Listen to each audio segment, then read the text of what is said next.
I greatly appreciate you all being here, and I want to thank the Institute on the Environment for this opportunity, and particularly Molly for running all the logistics for today's conversation. How might the Twin Cities help catalyze global urban innovations? And it's one that I find particularly important because humanity is now the dominant agent of change on this planet. Humans are now the global drivers of many of the chemical, physical, and biological processes that make this world habitable.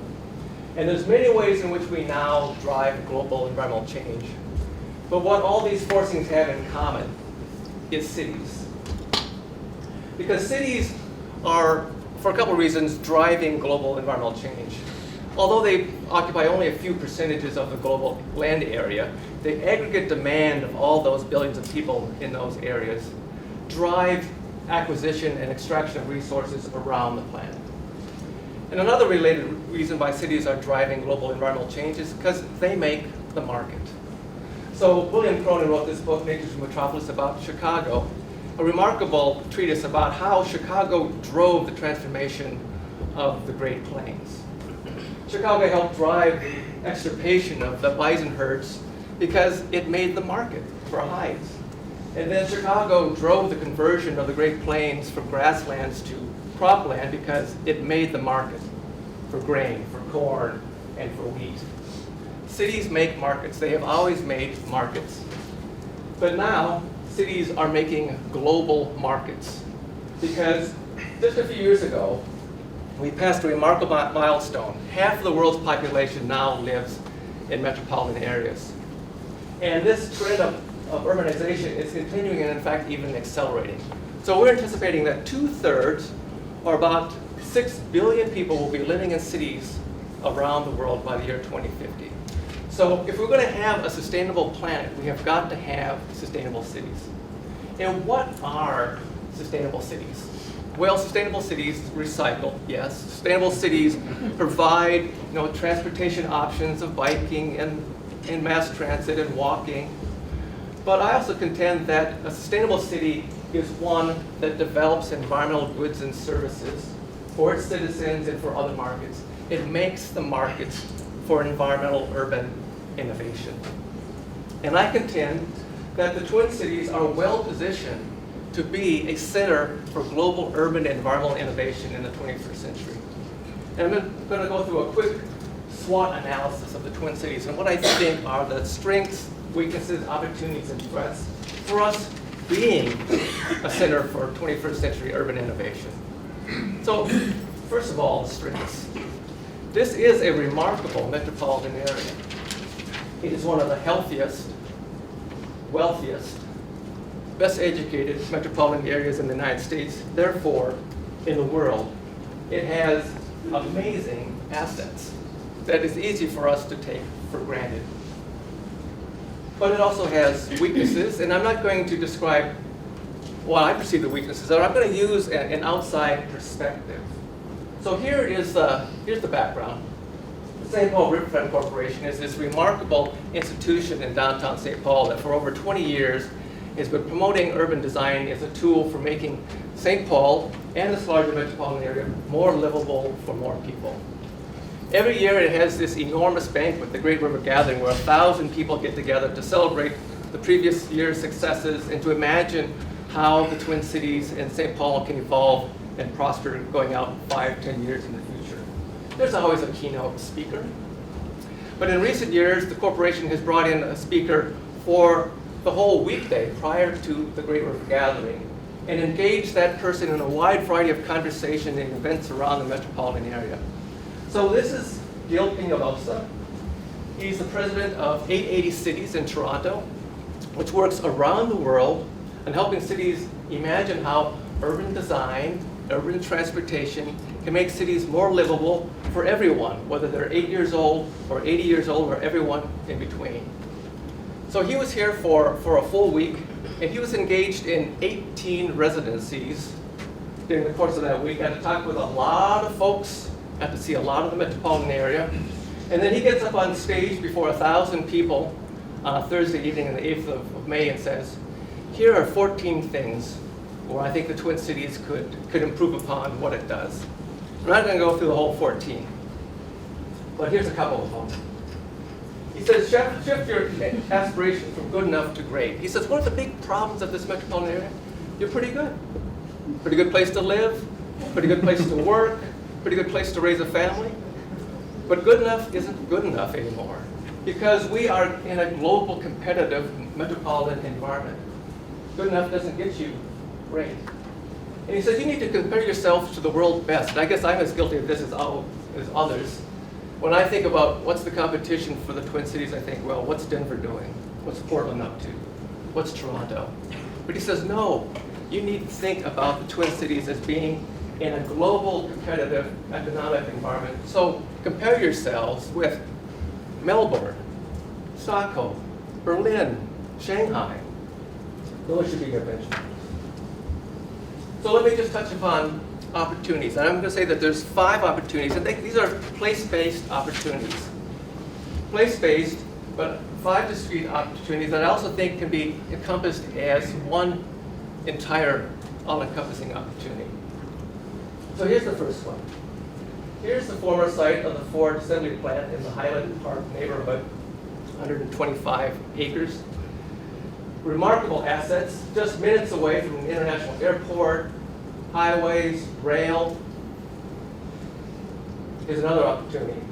This is the North Prospect Park neighborhood in Minneapolis, a neighborhood that is thinking actively about how it wants to reimagine what a neighborhood is like in the 21st century. How does energy and transportation and residency and all kinds of other urban systems get integrated together? Here's another asset that we have. This is the former site of the Twin Cities Army ammunition plant, suburban location up in Arden Hills. So 427 acres poised to be redeveloped. Then here's another site. Here's Umore down in Rosemont, 5,000 acres, right on the edge of the Twin Cities metropolitan area. So it's urban location. And then here's another asset, Rochester, a city which is envisioning how it maintains and strengthens its reputation as a global medical destination city. And so it's in the process of rethinking about what a central business district does and serve in the metropolitan area. So 5 discrete projects, all very different, all facing different challenges and opportunities. But I would expect that all 5 of them are an opportunity for this metropolitan area to think about itself as having these 5 outdoor lab spaces to push the envelope of what could be happening in a 21st century city. And we would need some kind of structure to help facilitate this. So for a working title, I call this the Minnesota Urban Systems Innovation Consortium.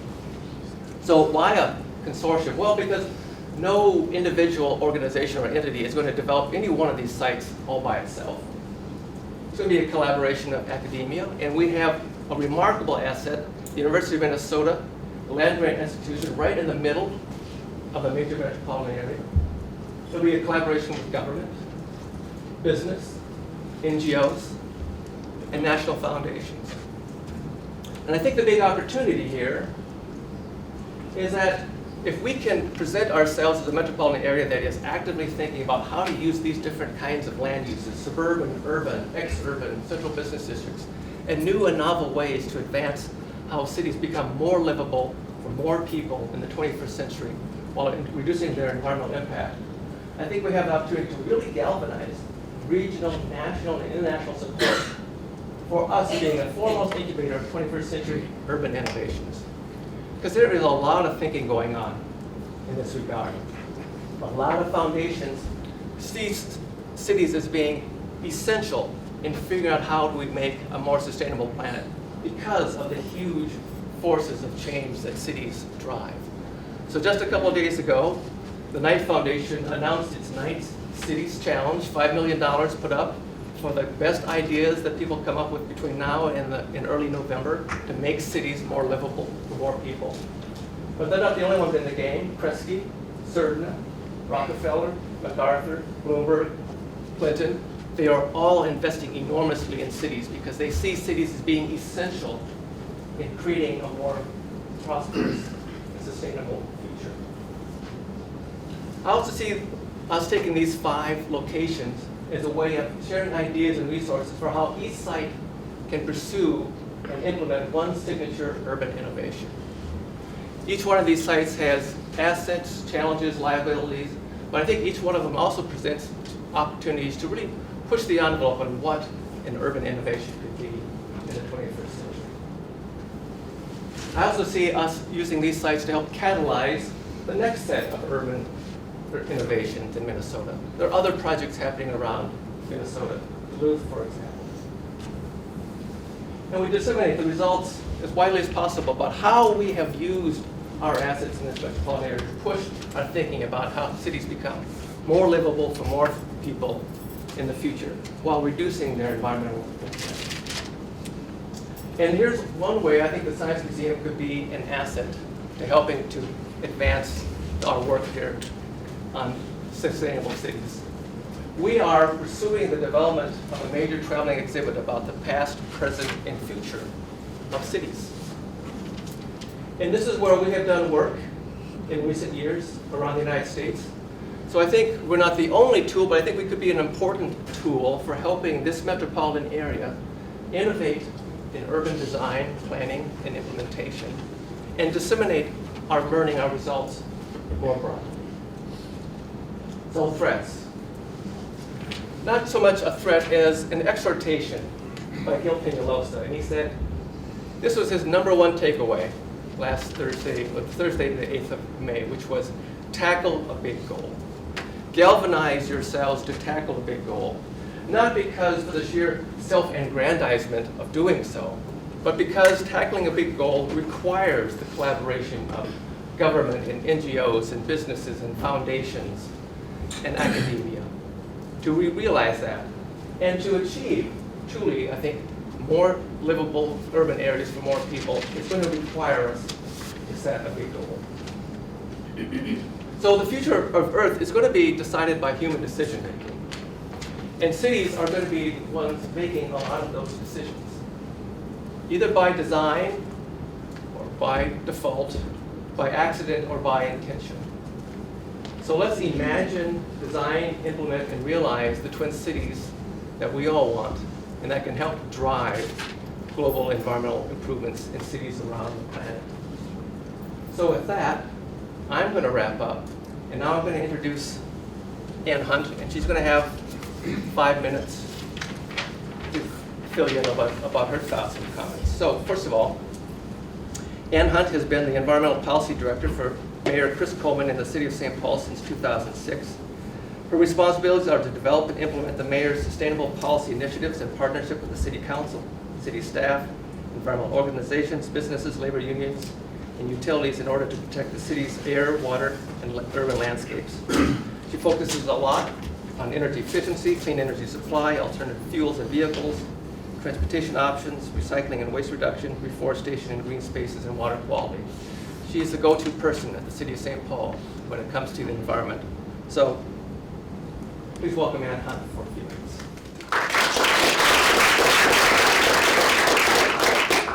Well, thank you. We should have actually clapped for Pat first. Isn't he amazing? And he's such a great integrative thinker. So clap for Pat. Wow, trying to think about what Pat raised. I think the big goal that we're trying to tackle in St. Paul, as Pat alluded to, was the Ford site. The Ford site is 125 acres, as you saw, right adjacent to the Mississippi River.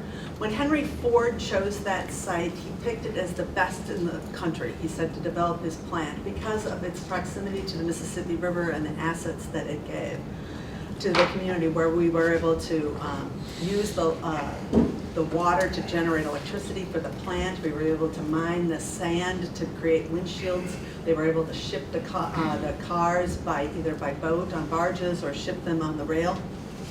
So he really viewed it as a first-class plant. And the mayor, similarly, I think, has a really big idea and a big ambitious goal. He wants to see us develop the site to be a 21st century community that would serve our region for generations to come. He knows, the mayor knows that there's one, cities have very few opportunities to redevelop 125 acres in a built city, which is it's really close to downtown St. Paul and Minneapolis.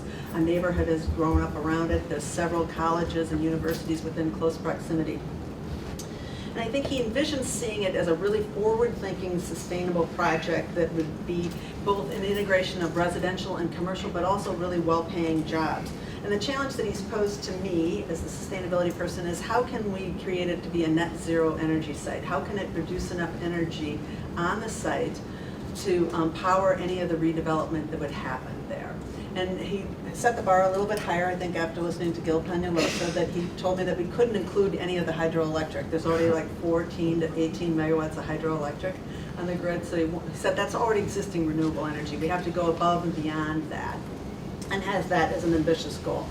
So, and I think he wants to see, and what we're challenged, I think, as a community, all of us, because it is, as Pat's going to say, it's going to be taking academia and businesses and government and public entities and the community to really embrace this idea and to really help advance this. That this would be a development project that would be, for the city worthy of the vision that Henry Ford had, and also very respectful and honors the site in which it's on. So we've had, we've just kicked off on, we were able with the McKnight Foundation to hire a Danish firm, Rambo, to do some energy planning for us, and we have a technical advisory group that John Carmody is here, is serving on. We have a couple of people from the University of Minnesota, but I think the challenge for us, after listening to Pat today, is how can I even do it bigger? How do we really engage the community and the public and the business sector in this? We have an advisory group that does have business people on it, and we're planning on sharing some of our ideas and concepts to prospective developers as Ford puts this site on the market next year, with how we can really have thoughtfully planned out an integrated energy system that could, as I said, be renewable and power any of the redevelopments that would be there. So that's just some of the thoughts right now. I'm sure I'll have more when I listen to some of the other speakers, but thank you. So let me introduce Peter. So Peter Frosch is the Director of Strategic Partnerships at Greater MSP. So Greater MSP is a private nonprofit organization dedicated to providing public and private sector leadership, coordination, and engagement to grow the economy of the 16-county Minneapolis-St. Paul region. And so what Peter does is coordinate the Greater MSP's Partner Advisory Council. And he works with external stakeholders to develop and implement regional economic development strategies, and serves as the external representative and point of contact for Greater MSP. So please welcome Peter.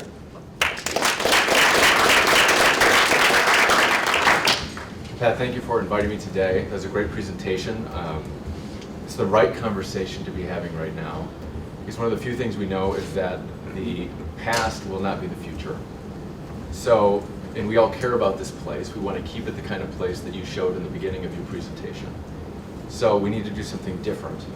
And we want to be at least pretty good, if not better. And you notice I don't represent pretty good MSP. We're Greater MSP, because that's the ambition, that's the boldness we need in the region.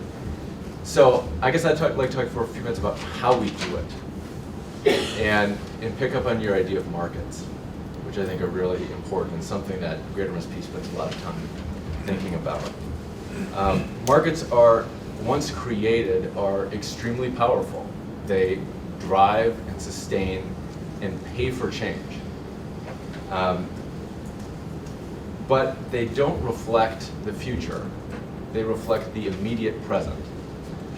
So we can't look to markets to tell us what we should do. The vision has to come in and fill in that gap. And I saw an interesting report earlier this week that reminded me of this. Someone from a foundation sent along something that was an interview with leading site selectors and real estate people from 2011. And they're asking what's going to happen in this region, what's possible in terms of development over the next few years. And these are the people who are cutting edge in their field, they're leaders in their field, they see the whole landscape, they know about macroeconomics, and they're saying there's not going to be any residential development here for at least the next 4 to 5 years. So don't worry about it. I mean, there's going to be a long, dry stretch. Well, that wasn't true. I mean, look out your window, look at the cranes in downtown Minneapolis, look at what's happening in Diggitown, look at what's happening in the Green Line. We're going through this enormous renaissance of especially multifamily development, you know, and at multiple levels of the income spectrum.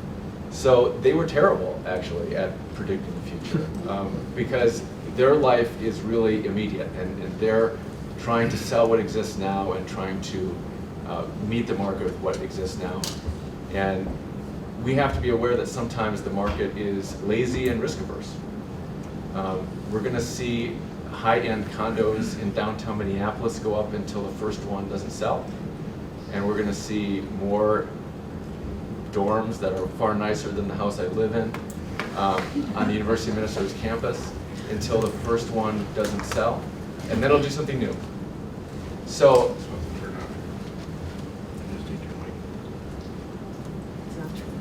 I think he's just listening.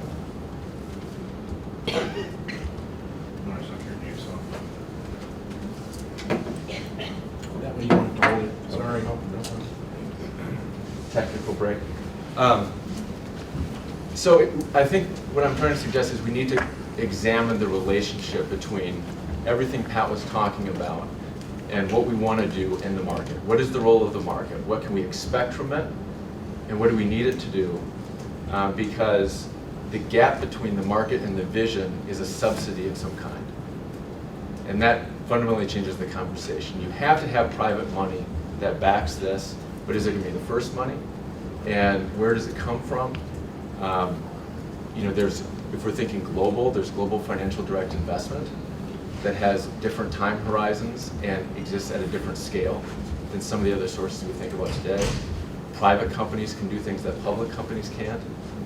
So I think, you know, as we go forward, and I hope that there is something like an urban innovation consortium, I think that's exciting and important.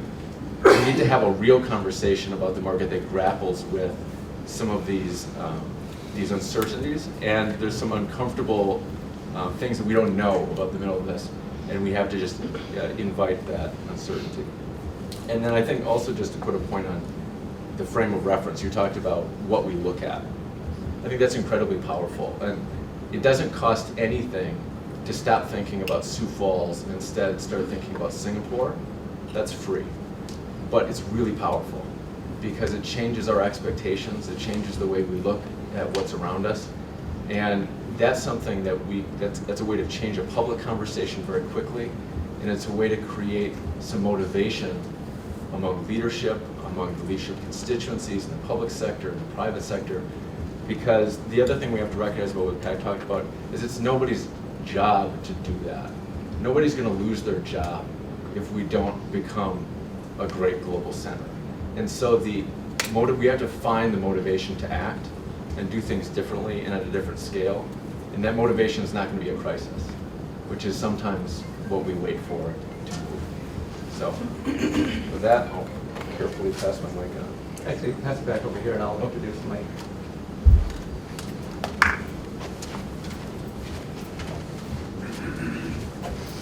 So Mike Greco is program manager for the Resilient Communities Project, which is here at the University of Minnesota. This project is a cross-disciplinary program that supports one-year partnerships between a selected community and the university, facilitating faculty-supervised course-based projects that meet city-identified sustainability needs. The Resilient Communities Project is intended to better connect university resources with communities, regional entities, and organizations interested in sustainability in the Twin Cities and other metropolitan areas in Minnesota. Thank you, Pat. Thanks for having me. I want to talk a little bit about something that Peter just mentioned, and that's the need to not wait for a crisis to happen. And I would say that in many ways the crises are already here. We don't need to go searching for them. And that part of what the Resilient Communities Project is about, and part of what I would hope this urban consortium idea, which I like quite a bit, would be about, is this concept of resilience. The idea that we need to be more adaptable, more flexible, more responsive in the face of changes, in some cases crises, but in any case changes that are happening that in many cases are affecting communities for the first time. So huge demographic changes, aging population, increasingly diversifying population, climate change, more frequent rain events, the impacts that will have on local ecologies, the fact that infrastructure is crumbling across the United States and here in our Twin Cities metro area.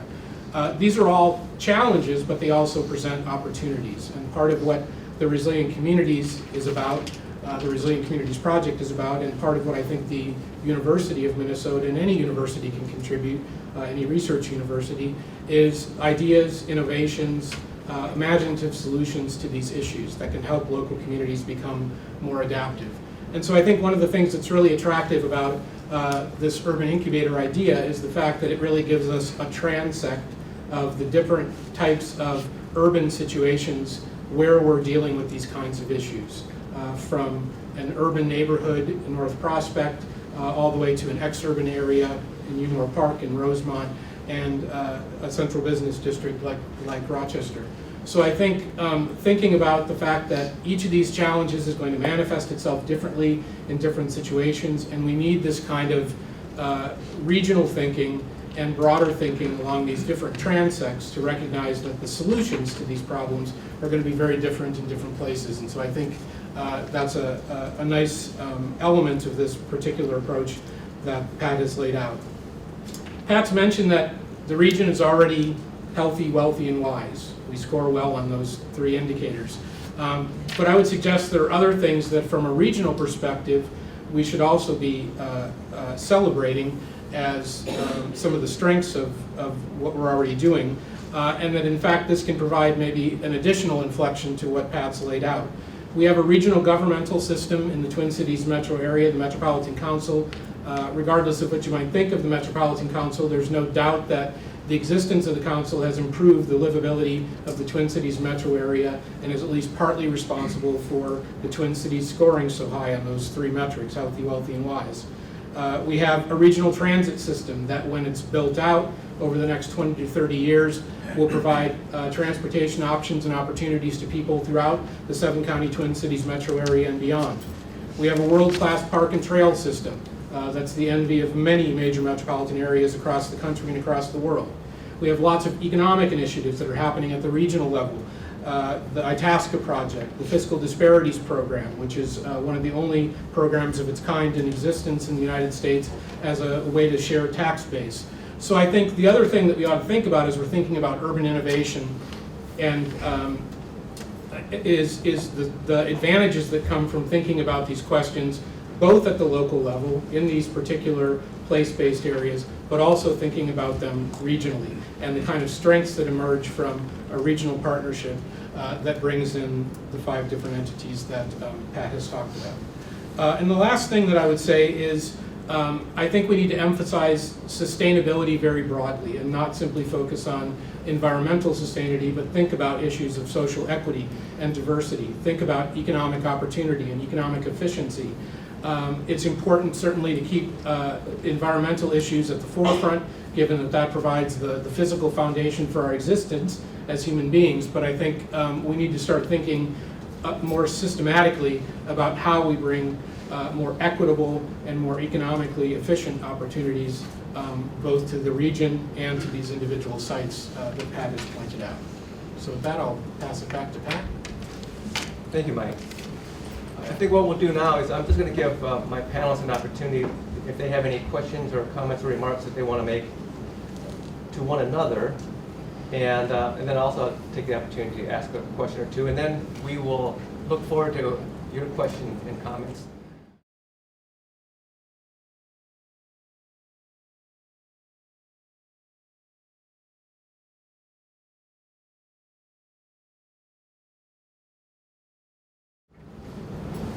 I think that there is some cross-pollination. I know that the University of Minnesota's Center for Sustainable Building has been working, and John has been working with the Prospect Park neighborhood and with the Ford site piece. I know District Energy St. Paul is working, I think, with all 3 sites. So there are some, but I think, your approach, Pat, about making sure that there is this cross-pollination between all the projects. I mean, for our advisory group on the Ford side, I strategically tried to have some people that knew a little bit about a variety of projects to be able to well inform our project in the Ford site, and we hope that the Ford Planning Board will help inform other folks that might not be quite at the same place that we are. But I think your conversation is forcing me to think a little bit about making sure that that happens. Peter? The TCAP site, or the Army Ammunition Plant, there's some exciting things that are starting to happen there. There was some interesting and important leadership that Ramsey County took in the last few years to make that a real economic opportunity. And I think we're anticipating seeing some real investments, happening in that location soon, which I think is going to provide a reinforcement and reward to those public officials who went out on a limb a little bit and bet on the future of that site. And I think hopefully that provides some increased energy and comfort to public officials as you look at options on the Ford site. I forgot, we do have Ramsey County on our Yes. list too. And then also I would say with the DMC in Rochester, I mean, that is a very significant, notable public-private partnership. So that's not working around the edges. The scale of that is something that is really pretty incredible.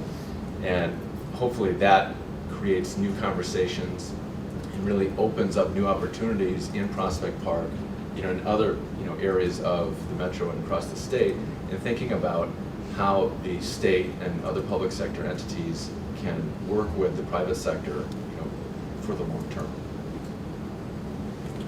I think one potential opportunity on all three of these sites is to think about what industry might look like on these post-industrial sites. I know at Umore Park there's interest in an eco-industrial business park. So businesses where the waste from one business will provide an input for another business. And I think that kind of cleaner manufacturing and industrial development is something that we're seeing interest in throughout the region. But there's a particular opportunity here to highlight how these sites, all of which have some level of contamination, some brownfield issues, can really embrace a different kind of industrial future that maybe points a path to a different kind of economic development. Thank you. So let's see what questions or comments are out there in the audience.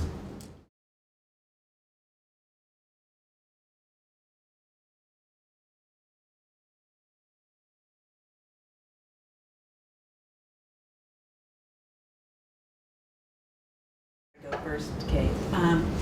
We've had a community advisory group for the Ford site for a long time. So if you go to the city's website and at Google Ford, it lists every single project and public information on that site. So we've had a pretty robust community engagement for the vision. I think the piece right now, and we have one person on our technical advisory board that has been on that community advisory board. And then we'll be sharing we'll have a couple of public meetings sharing some of the thoughts with the energy system for the Ford site.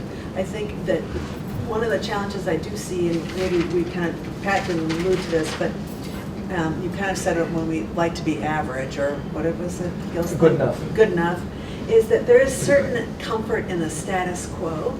The communities like to see what they have. So we have a number of people in a built city like St. Paul that wants to see the post World War II construction that happened in Highland Park continued throughout the whole, Ford site. The word density is a bad four-letter word. So I think, and we're going to need to have that to be able to have a high-quality transit system and a high-quality, multimodal system. I think that also one of the challenges is for us, at least on this site, and probably our community is really changing diversity-wise. We're going to have a lot of people that don't look like, me. And already live in the cities. We have 100 languages in St. Paul schools. So how do we make sure that we're not just building, a community that's for affluent, well-educated white people, and that it is something that is providing, a diversity that is reflected in our community and our current schools and the jobs that people need to be able to, have living wage jobs. So I think those will be some of the challenges and some of the conversations that we're having with policymakers. I think the Ford site, just one last piece, it is a regional asset, so it isn't just something for St. Paul. We really have to engage the greater MSP community and the cities of Minneapolis and St. Paul and the suburban and ex-urban political leaders to understand how that site can be a regional asset. So here's a quick anecdote that I spoke speaks at least indirectly to your comments. So when the Green Line was being designed and installed just fairly recently, I'm on the board of District Energy, but much of this work took place before I joined the board. So District Energy had a choice. There were a lot of pipes underneath the streets that had to be relocated, a lot of re-engineering that needed to be done, and they had a choice point, which was, well, do we do it? Do we hire on that expertise to figure out how to redesign in light of this system being installed over our pipes? Or do we hire it out? And they chose to bring in that expertise and make it a part of District Energy. And so now they have that asset, that knowledge, that skill. And so now District Energy is being contacted by Crystal City and in Virginia and Montpelier and Vermont and college campuses around the United States because they know how to do district energy systems, particularly in situations where there is a lot of urban redesign going on. So I see these 5 sites as an opportunity for us to basically create new jobs, new skills, new talents that will make, I think, the Twin Cities more livable for more people and provide us with the assets and expertise that would allow us to inform other markets and sell our expertise, or at least make it available to others. I can build on that story a little bit, actually. Prior to this work, I worked with Congressman McCollum out in Washington for a number of years. I was very involved in the Central Corridor, and with District Energy, exploring the possibility of extending the District Energy system along University Avenue when they were constructing the light rail. They were tearing up the street anyway. That's the really expensive part of District Energy. District Energy was willing to lay the pipes with the thought that in the future they'd be able to access that. The whole community kind of came around that, got very excited about it. A lot of people were willing to put capital on the table to make it happen. And ultimately there was a capital gap that was the subsidy that I earlier referred to, and it needed a federal fill. And what we learned, we ended up talking to the Vice President's office about this a lot. And what we were told is the federal government just can't work that way.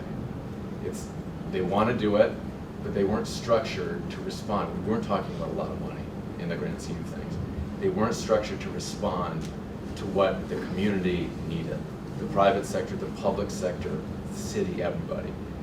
And my point there is that structure needs to change. So if those are the kinds of things we want to do, that was a real opportunity to really change systematically what happens here. And our government wasn't able to do it because of the way that it was originally structured. Change needs a constituency.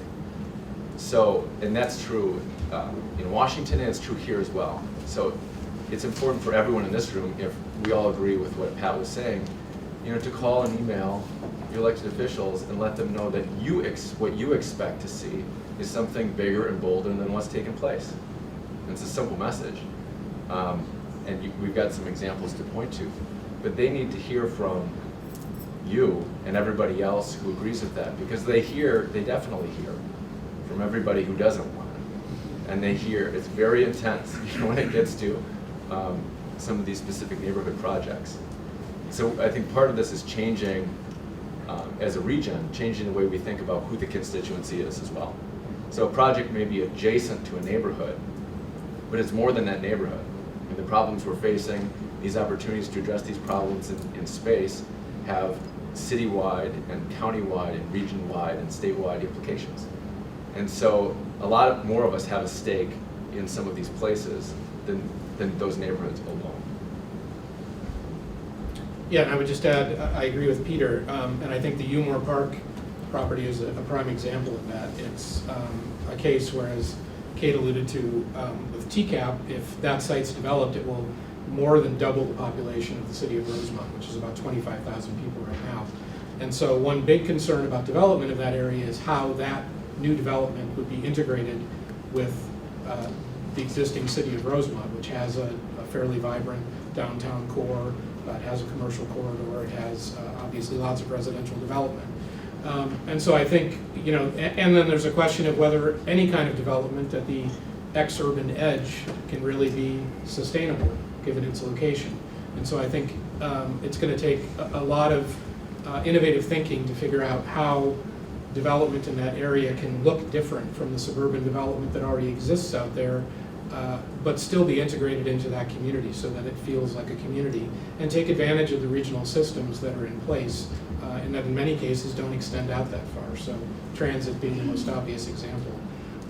But I do think it creates an opportunity. I mean, the interesting thing that's happened with Umore Park is the city of Rosemont, which is our partner through the Resilient Communities Project this year, is now talking about sustainability as a result of efforts of Umore Park, the university, Dakota County, to reach out to residents, to get them involved early in the discussions about Umore Park. And so that's really driving the discussion in the city of Rosemont in a way that would not have happened but for those discussions about how Umore could be a sustainable community.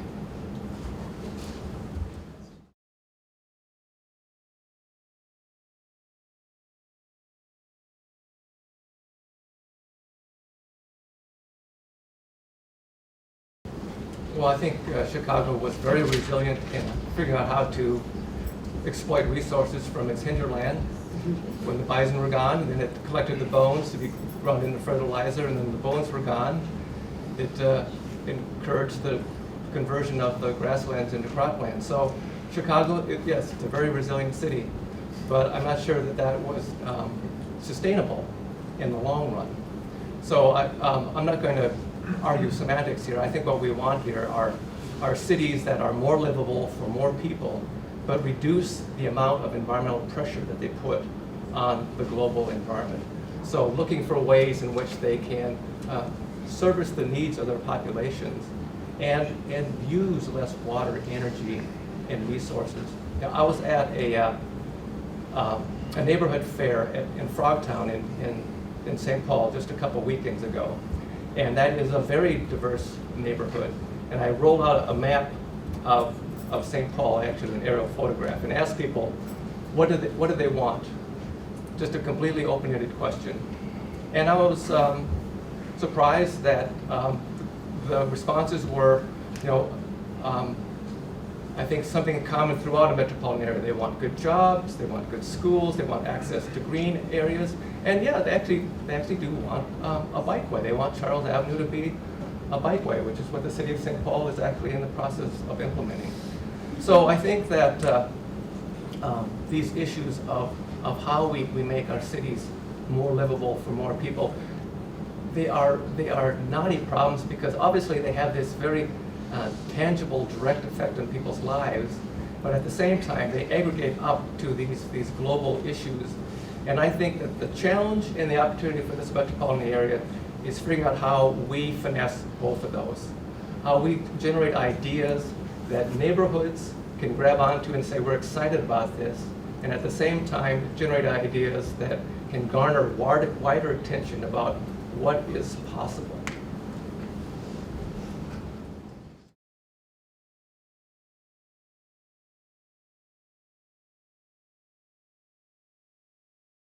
I do think that, I touched on it a little bit before, that we have the comfort with the status quo, or NIMBY a little bit. I think change is hard for people, and to really think about, I mean, you gave the Charles Avenue bike, but the community members had neighborhood house parties or little house gatherings to talk about what did the bikeway mean in their community, and sat down at kitchen tables and talked about it and rolled out maps and looked at it and, and thought about what would be the impacts, and that worked out really well. But and some of this we're going to have to do a lot of community one-on-one conversations with folks. I think that we are well poised. We do, as Pat said, we have. I think people are anxious to have a community that is much more sustainable. Meaning that it is bikeable and walkable, and that there's jobs right there. That they have access to the parks and trails and the other cultural amenities that they want. So I think it's just as making sure that people see that those are really great, tangible opportunities that are there for them. I guess part of it is that risk is often clearer than reward. Because we understand the current state. So, if you're a political official or you're an elected official, where you work and are accountable to someone who's elected, you understand your world, and if you do what you're doing, you know how to manage that. If you go out and work with a whole new set of people, if you try to do something at a different scale, if you create a new financial interaction between the public sector and the private sector, it's all risky. And then the reward is not always clear. So I think part of it is getting the right people around the table who bear those risks, but also the people who share the rewards, and starting with a clear view of, well, what's the benefit of doing this? And getting really hard-nosed and clear about what are the benefits and what are the interests that different groups have in doing it. Because if there's not self-interest driving it, it's not going to happen. And there's always a risk to not doing something. So, what happens if we don't start innovating in an urban setting? The Met Council has numbers on this. There are big costs if we don't figure out how to manage our water differently. And ultimately, there is going to be a cost to carbon, and there's going to be a cost. So if we're thinking ahead, a lot of these things can be anticipated, and there are good arguments for doing things like this, but I think we have to be a little bit more hard-nosed about it. Michael Bloomberg had a saying, which I like, that in God we trust, everyone else bring data. And so, it might be the right thing to do, but a lot of the right things to do never happen in this world. So let's start with data and put a real strong case together. Because one, that's what's going to really rally or get the attention of the private sector, make it look like a real thing. And that's an important step. And it's going to give credibility to the project on the public side. Yeah, I agree with Peter. I wrote risk averse down before he started talking, and I think that's probably one of the biggest barriers.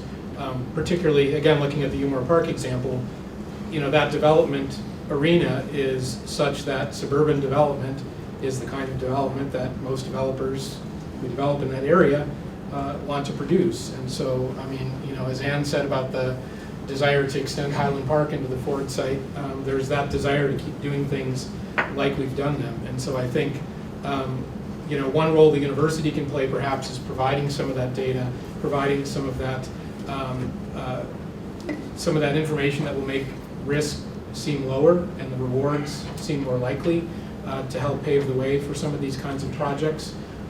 But there's as much as there's pushback from the public not wanting density, there's equal pushback from developers not wanting to take the risk to build something that's new and different in an area where it hasn't been tried. And so it really does become important for all 5 of those sectors that Pat mentioned to be working together toward a common goal, to agree upon that goal, and to get public input and buy-in before those plans get too far down the road. So, as to paraphrase Einstein, the kind of thinking that got us into this problem isn't going to get us out. We have to start thinking differently about how we do development. I also want to say something more positive. I'm sensitive to sounding too negative. On the flip side, there's a reason why advertising talks about new, right? Because you never see someone hold up a sign at a political convention, more of the same. It's not that interesting. Everybody knows what that is already. So there are huge opportunities in talking about the future and doing something new. There's energy to harness there that is intuitive and at a gut level, if done right. I think one of the examples, though, is the Green Line, is the construction of the Green Line. Between the 2 cities had to work very closely together, the 2 counties had to work, we had to work with our federal delegation, we had to work with Met Council, and the Green Line, and with private developers, and with the philanthropic community, and it has been more successful than they anticipated. Ridership is higher than the original projections. We're having a couple $2 billion, right, of private investments. So far, along the Green Line, new employers are coming, and we also did it in a very, sustainable, I think in a sustainable way. There's a lot of innovations on there.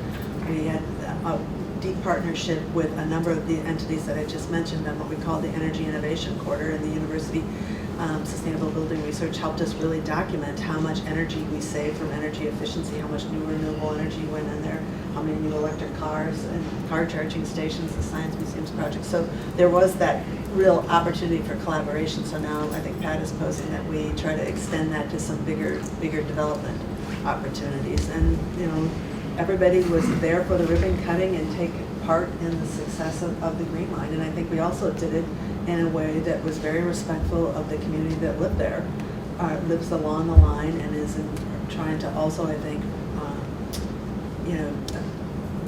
capture the diversity that's in the community. If you've got to go to any of the evenings in Little Mekon where they did the night markets and things like that, those businesses, those Asian businesses that invested their entire life savings in those businesses are starting, if they made it through the construction season, are really starting to capture some of the economic benefits of the line there. So I want to give you some. I want to be helpful and positive too.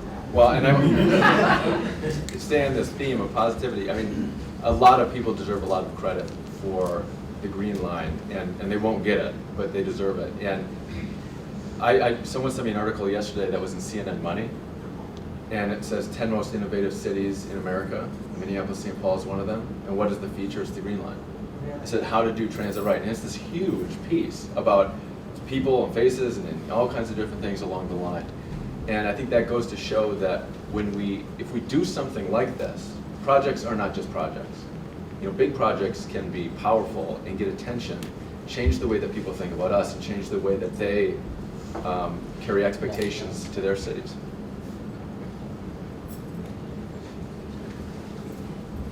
So just a quick anecdote. So the Green Line gets initiated, that project gets underway, and then Greg Palmer at Excel Energy comes up with this idea of the energy innovation corridor.